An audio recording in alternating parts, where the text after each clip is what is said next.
Hey guys, this is Anime Ball Z here, and today we are going to be doing the 5th part of What If Goku Became an Android. I just want to announce that I've started my very own memberships that you can find here on the channel. Just to start off with, I'm starting using just 2 tiers, Super Saiyan and Super Saiyan God. I'll pop the link in the description that you guys can click to choose the tier that you want if you want to take this purchase. It's totally optional. The opening tier, Super Saiyan, gives access to things like early access to new videos, while I also give status updates on my videos as I make them. The higher tier, Super Saiyan God, also gives all of the perks of Super Saiyan plus special member shoutouts on videos like these. Please like the video if you haven't already and subscribe. It's totally free and you can unsubscribe whenever you want. There's nothing much else I'd like to say in the intro, so without further ado, let's get into the video.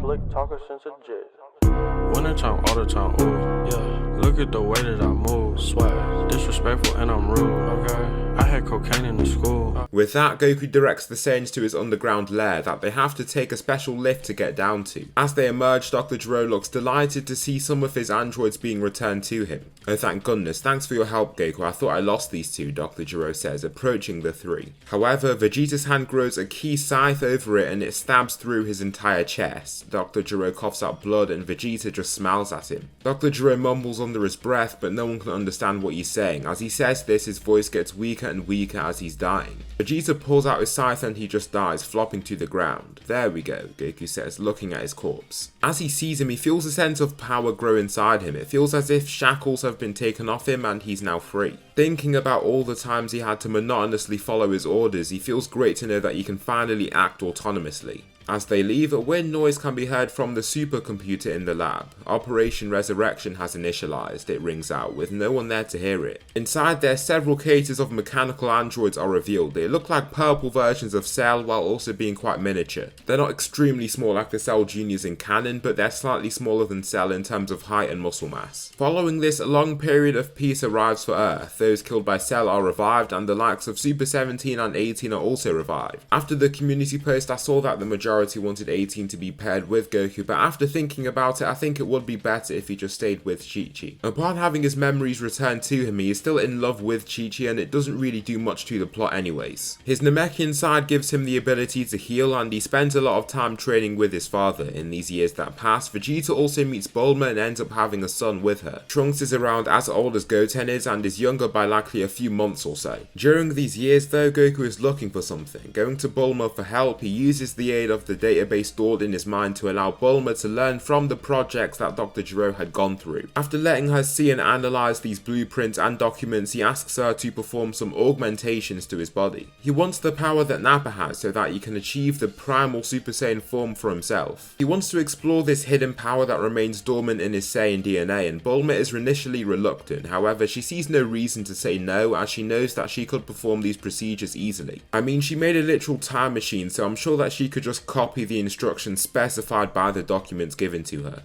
It is successful and Goku doesn't look furry like Nappa does in his base, however he has been given access to the primal Super Saiyan form. After Super 17 is revived, he goes off and pretty much goes on to do what he does in canon as ordinary Android 17. He's just much stronger, which will be quite valuable when the Tournament of Power comes along. After these 7 years, the World Tournament comes. In the Junior Division, Trunks ends up facing Goten and they both nod at each other while in the center. Following this, Trunks zooms forward and throws a wild punch that Goten just about blocks. They remain in their base forms but still possess crazy power. After training with their fathers that literally never get tired, they've become true powerhouses. However, when Trunks rushes forward again, Goten picks his shot and punches him into the air before leaping up and double drop kicking him in his chest. This shoots him more than 100 meters into the air and the spectators are filled with awe as they watch this spectacle. The two fighters exchange attacks for a time and seem like bang on equals. Their physical stats are very similar, but Goten edges out Trunks in terms of technique. He has a better teacher in the form of Goku who is more willing to give him new techniques. Trunks cheats and enters Super Saiyan, but Goten decides to take it one step further. He enters Super Saiyan 2, which he already has access to at this point. His aura crackles and roars around his body and he unleashes a wave of attacks onto Trunks that he can barely handle. His attacks are explosive but accurate, still looking skillful and calculated. Trunks is pressured to the edge of the ring and with a final swatting kick he is eliminated and Goten is given the win. The following matches go quite similar up until Gohan is up to face Kibito. Gohan still has decided to not keep up his training and achieve his dream of becoming a scholar. He has gotten rusty but he is way stronger than he was in canon, the Gohan here would obliterate Perfect Cell with just ordinary Super Saiyan, and he can sustain Super Saiyan 2 quite well. However, Yamu and Spopovich take his ki and realise that they have a lot more than they expected. Rushing over to Babidi's spaceship, the other fighters follow and the androids arrive at the scene. Dabura shoots his spit and Piccolo and Krillin end up turning to stone like in canon. However, the remaining fighters are tasked with dismantling the foes that Babidi pits against them. Vegeta still makes quick work of Pui Pui and Goku defeats Yakon with just Super Saiyan, and the last fighter remaining is Dabura. The fighter that ends up facing Dabura is Goku. He stands against the Demon King fearlessly, who gets annoyed by his confidence. "Let's see if you'll be smiling after this," Dabura shouts, releasing a one-hand energy wave at the Saiyan. He hits him right on and he thinks the job is done. He cackles as he sees the cloud of smoke envelop the Saiyan, but he is revealed with not even a bruise. "Wow, I haven't even been hurt since I fought Cell," Goku realizes. After absorbing Perfect Cell, his power climbs by astronomical amounts. It's insane how much stronger he's become now, and his knowledge has increased too. He can perform the attacks of his friends to their level, like the Destructo Disc from Krillin and Tien's Neo Tri-Beam. Dabura rushes forward and punches Goku on his chest, only to see him not move an inch. He throws another punch, then a few more, only to see him not move in the slightest. His fists just start stinging, then Goku decides to throw a punch that he doesn't hold back on. Landing right on his face, blood spurts out from the point of impact and he literally crushes his skull. The attack leaves a gruesome sight and Dabura's body just falls after receiving such grave damage. "Whoa, I hit him a little too hard," Goku says. After these years that he spent with family and those around him, his empathy has slowly returned to him. He didn't desire to kill Dabura with his attack, but just didn't know how strong he was. After this plays out, the energy released is already enough to activate Buu. They are transported to the scene and Buu is revealed. The androids didn't even look to destroy it and get even more confident upon seeing what is revealed. "What even is that thing?" Vegeta asks, in laughter.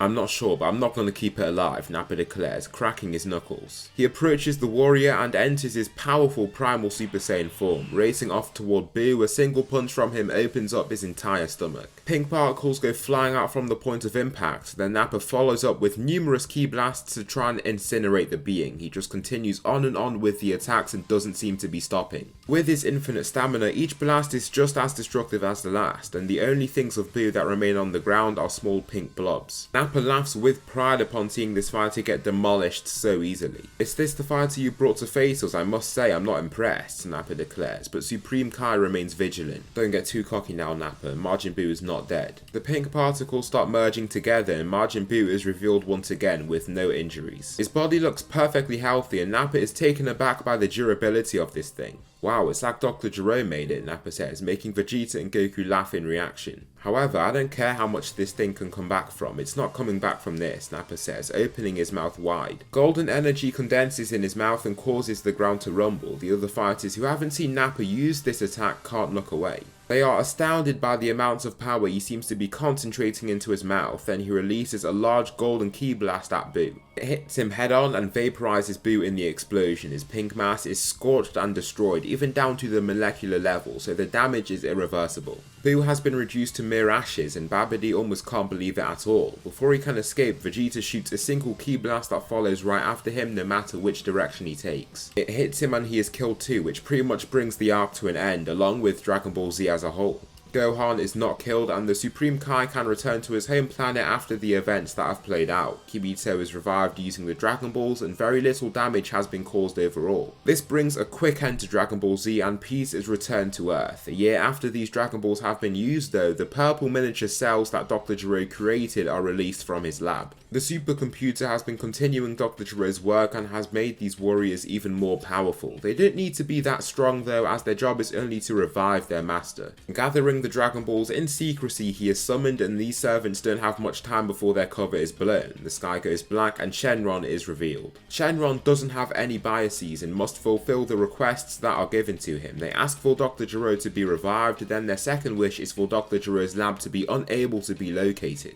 This final wish erases the memory of his lab from the other androids' minds. This will allow Gero to be able to continue his operations in secrecy and safety. Goku looks up at the sky with confusion upon seeing this. He knows what has happened but doesn't understand why it has. He just assumes that someone like Bulma has decided to summon Shenron for whatever reason and returns to the training that he was doing at that moment. In his lab, Dr. Gero is revived and he laughs upon knowing that his plan had worked successfully. "You were stupid to think that I couldn't tell you were slipping from my control, Goku. My vengeance will cost you your life and the lives of everyone you love, Dr. Gero declares, standing. For now, life on Earth is just as it usually was. Goku asks Bulma what she was doing with the Dragon Balls, but everyone is as clueless as he is. Goku doesn't really understand what happened now, but doesn't think much of it. Nothing has happened for the remaining years before Super, so he is sure that it's nothing to worry about. After this time, the God of Destruction awakes. He sees the dream of the Super Saiyan God and decides to head to Earth, as this is where Goku is right now. Training in the sea, he throws out punches and kicks, and just these attacks cause tsunami-like waves to be formed out from where he is. Upon checking the alarm on his phone, he grabs his head in anger upon realizing that he is late for Bulma's birthday. I need to head there as fast as I can, Goku says. He prepares to leave, but is then stopped by the God of Destruction, Beerus. Goku can't sense his ki and believes that the person standing ahead of him is one of Dr. Gero's androids. He feels just like Vegeta, Super 17 and 18, a person that doesn't even feel alive. Goku immediately looks hostile and dashes forward at Beerus to swing at him with fury. Beerus evades his attack easily, then blocks the second punch that he throws. His second punch causes waves that are tens of meters high to be formed. They fly out from the point of impact and Beerus stands there unbothered. What an impolite greeting, Beerus says, making Goku calm down a little. He doesn't look to be an android in any way and doesn't seem to be out for the kill. It doesn't make sense to him either since he killed Dr. Gero. Once he stands down for a little bit, Beerus tells him why he is there. He reveals his dream of the Super Saiyan God and Goku is intrigued about this power. He doesn't have the power though, so Beerus doesn't care if he's interested in it or not. Goku knows a lot about different things due to the database in his mind. He has seen the various projects that Dr. Gero took part in and has a deep understanding of certain things like technology and genetics, but has no clue about any of this. Beerus heads to the party and causes havoc, just like he does in canon, but Shenron is summoned and they look to see how they could summon the Super Saiyan God. Hearing that Beerus is threatening to destroy their planet, they all decide to let Goku be the center of this ritual. He outclasses everyone else by a large margin and he'll be their only hope of defeating Beerus to save their planet. The ritual begins and Goku is lifted into the air as this happens. His eyes flash green before flashing red and his aura switches to a fiery one. He becomes the Super Saiyan God and possesses enormous amounts of power, but the other Z fighters can't actually sense his ki since he is now using God Ki. Goku begins his fight with Beerus and surprises him with the amount of power he has gained from this transformation.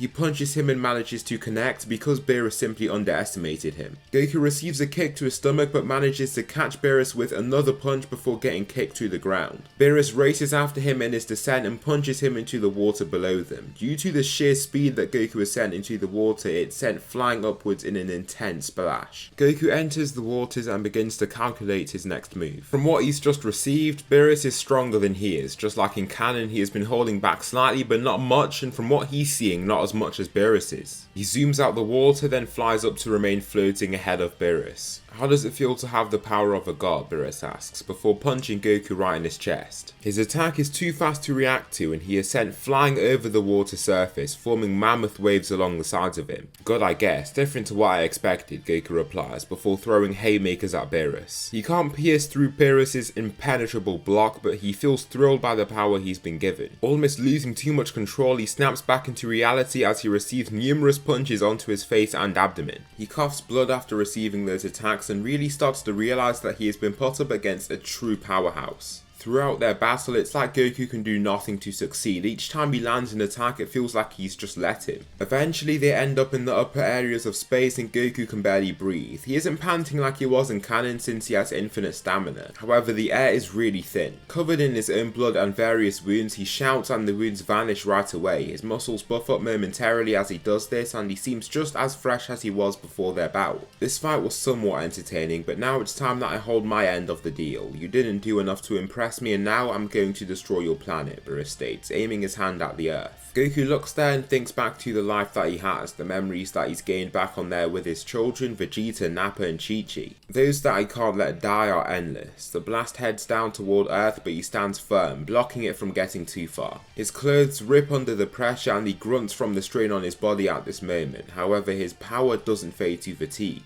He remains pushing up against this blast and feels like he could do so pretty much forever. He pours his ki ahead and forms his very own ki blast that dismantles the energy blast that comes his way. He remains in Super Saiyan God and looks ready to fight, but Beerus is ready to leave instead. He's gotten what he wanted and decides to spare him and his planet. During this time, Dr. Gero emerges from a cool chamber that emits cool icy air. He is revealed as an android with a newly powered body. Your systems are stable, sir. Congratulations on your successful body transfer. A purple Cell-like being says from beside him. Thank you, Cell Jr. It's only a matter of time before we all complete our mission, he says, cracking his knuckles. On Earth, things start to get a lot more intense. Goku in the waters is training with his son Goten. They do some light sparring and Goten is delighted as they do this. He loves spending time with his dad doing things like this, and Chi-Chi just watches on from the shore beside them. However, a weird being comes charging at them. This is the purple Cell Jr. from before. Goku pulls Goten right out the way, then clashes with the being to knock it back more than 20 meters. Goten, take your mother and leave, Goku orders. Goten doesn't immediately reply, and Goku is annoyed at the fact that he isn't moving. Your lives are at risk, I said go now, Goku shouts to him. I see you have mended the broken bonds with your family, the Cell Jr. says. Don't you dare speak about my family, Goku declares, dashing forward to punch the being right in its head. His punch shatters its skull and he is surprised by how strong the thing is. Its speed and strength was comparable if not superior to Perfect Cell's. As he does this, 5 more of these weird Cell Juniors circle him and attempt to attack him at once. They all try to simultaneously punch him, but he drops down and evades all of their attacks with this movement. They all slam into each other before pushing off one another to try and assault Goku by flying downwards. However, he's way too fast and weaves past all of the attacks like nothing. He even closes his eyes and has enough reaction speed to dodge their attacks from just hearing them try to attack him. They are bio-androids and so they have key signatures that Goku can sense also. Flipping and flying around all over the place, it's almost as if he can't be hit at all. Seconds later, he begins taking out these warriors like flies and reduces them to destroyed corpses that drop into the waters below them. Did Dr. Gero really think that he could defeat me just with these odd beasts? They're stronger than Cell, yes, but not by much, Goku says, before looking up to see Dr. Gero facing him. Hello there, Goku, Dr. Gero says, with an evil smile. Beside him is Super 17 with glowing red eyes. 17, what did you do to him? Goku asks, making him laugh. I didn't do much, my control was deep in his programming, all I had to do was fortify it a little bit. Also, this is not just Android 17, with genetic enhancements and technological improvements, this is the ultimate android, Super Android 17, he declares. Eliminate Goku as quickly as possible, Dr. Gero declares, backing away slowly. Following this, 17 zooms at Goku and takes him aback by the punch that lands on his gut. He feels like he's been hit by a cannonball, but he remains in flight and gets hit by another devastating punch to the face. 17, can you hear me? It's Goku, Goku shouts at him. There's no use in calling out to him, I've erased every bit of friendship that he had with you from his memory. All he sees in you is a person that he must kill by my order, Dr. Gero shouts. You always do this, erasing people's memories. How did you even come back? Goku asks in confusion, before taking another punch from 17. 17, stand down for a moment, Dr. Gero says, flying forward.